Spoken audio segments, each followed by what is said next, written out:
Week 2 of the YNW Melly murder trial has almost come to an end, and the evidence they found is groundbreaking. First off, they confirmed that, according to forensic evidence, the shooting took place inside the car, debunking the Melly drive-by shooting stories. The climax of the courtroom is steadily rising, and although they have no gun or video footage, the prosecution heavily believes that Melly is guilty of 2 counts of first-degree murder.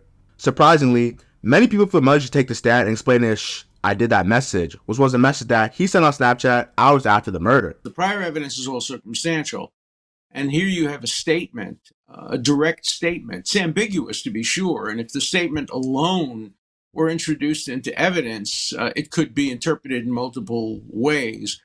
And remember, too, that proof beyond a reasonable doubt doesn't require that each piece of evidence establish guilt beyond a reasonable doubt. This wouldn't do that.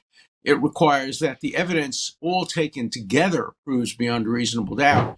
Obviously, this is a horrible idea that the defense attorneys will be against, as it provides too much room for the prosecutors to annihilate Melly in a cross-examination, asking certain questions like, can you describe what happened the night of the murder, as well as, what vehicle were the attackers driving? By asking these questions, the prosecutor will be steady looking to catch Melly in a lie if his story were to contradict the original story. In retrospect, this is a weak case based on circumstantial evidence. There's no witness that can support the prosecution's argument, and for lack of better terms, I won't say the case is weak, it's just difficult.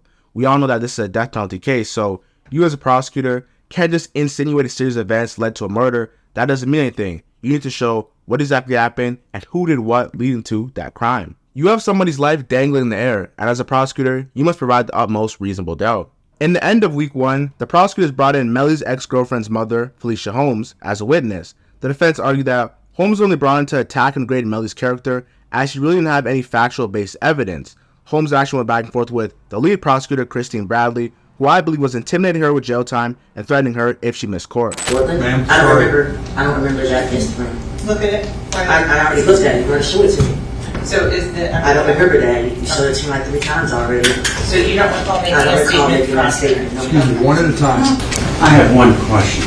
When you first took the stand, you said, I feel threatened. Yes, sir, I do. Who do you feel threatened by? Objection, Your Honor. What the rules? Christine Bradley, the prosecutor's office. This prosecutor. Yes, I do. Thank you. Ms. Holmes? Yes. You said you feel threatened by Of me. course. Okay.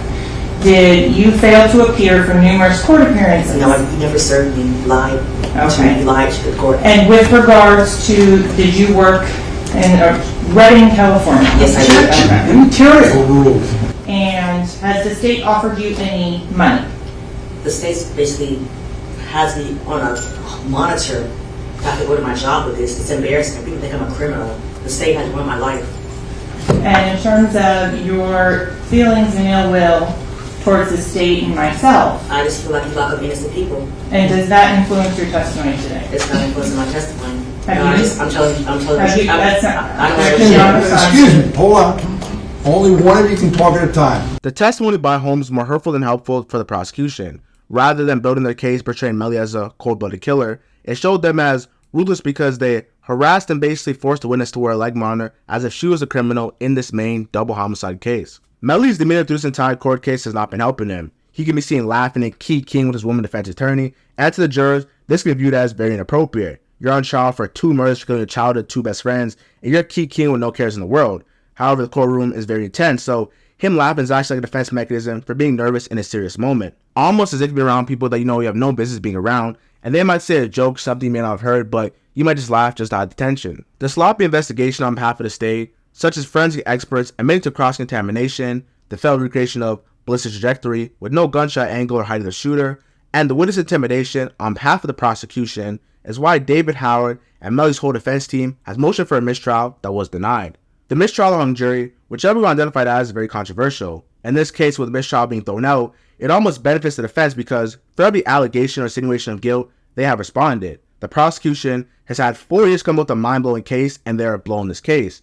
If the defense were to somehow lose, they could and would appeal multiple times. And if the prosecution were to lose, Melly's a free man because they can't try him again because that would be double jeopardy. So by the defense pushing for a mistrial first, the prosecution have no way out and are boxed in the corner. And whatever decision the jury makes based off the court process will be the official word. Recently, they brought in a T-Mobile expert who had been working there for 26 years and testified in over 1,000 court cases. She admitted that cell phones don't necessarily connect to the nearest tower, it connects to the strongest tower. When a phone call is made from a cellular device or handset, can you describe from the network perspective what happens? Sure. So what happens is the phone reaches out to the tower with the strongest signal, which is not necessarily the closest tower. So for example, we can have a tower on top of the building, or we can have one down the street. However, the one down the street might be the stronger signal and would pick up that call. At that point, it's transferred to our switch, and our switch is what records all the information that you will see on the call detail records. At that point, it's then transferred to a landline company, and it's the landline company that actually delivers the call. This testimony was very honest and essentially poked holes in the prosecutor's arguments because they don't know Melly's exact whereabouts, and David Howard, on the cross-examination, just lined up everything you needed to see. So it's done with a radio frequency, is how the towers work. It's a signal. Okay, but you were telling us earlier that the phone does not necessarily connect to the nearest tower. Correct. It connects to the tower with the strongest signal. Correct. How do you know how far the phone is from the actual tower? I don't. Is there no way to tell that? No. Not through me. Not through you? Correct. And how do you know if the tower that the phone connected to is the closest tower or the one with the stronger signal? That would not be a question for me. You would have to ask an engineer. How would you know at what point the signal disparity is strong enough for it to default to the one that's further away as opposed to the one that's closer? Again, that's a question for an engineer, not for me. Hold on, wait for it. So you have no way of helping us understand any of this information that you just described? Correct. You just collect it when you're subpoenaed and you provide it. Correct. She basically doesn't know the technology side of it, is what we can see. David Howard is a silent killer.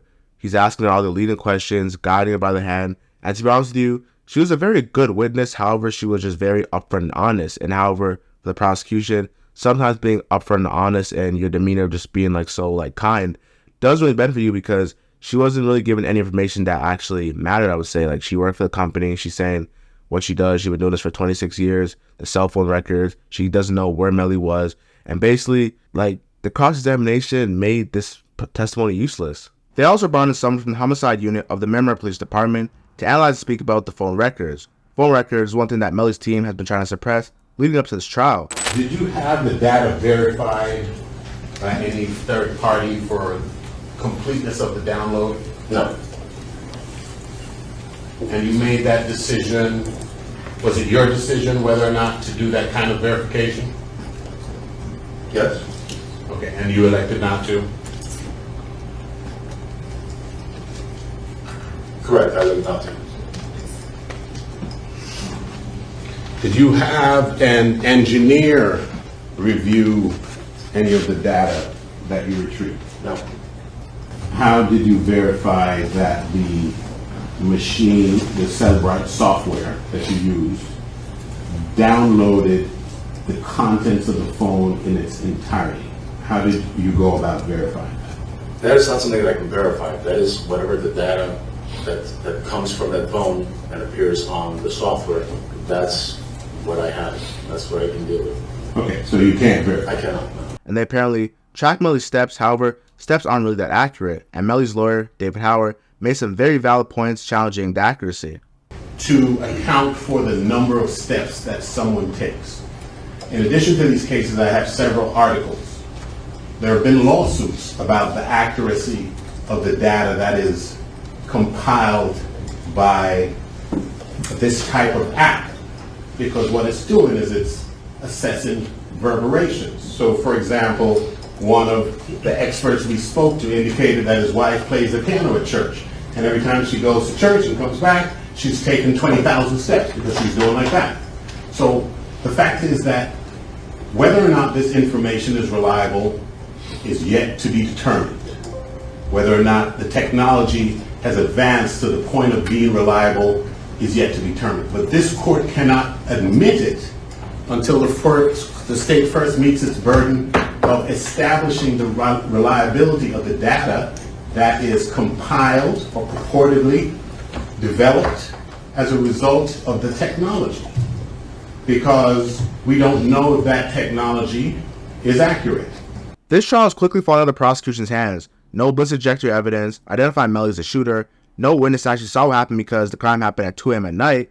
And now come to find out, Melly's phone being pinged to the nearby tower doesn't mean anything because cell phones are pinged to the strongest tower, not the nearest tower. Yes, they had Melly at the scene of the crime, but the forensic experts couldn't label him as a shooter. The TMO expert couldn't firmly say or pinpoint his exact whereabouts or his location, and the Rammer Homicide Unit couldn't verify any of their information. If I'm a member of the jury, truly speaking, Melly's walking because the prosecution is horrendous.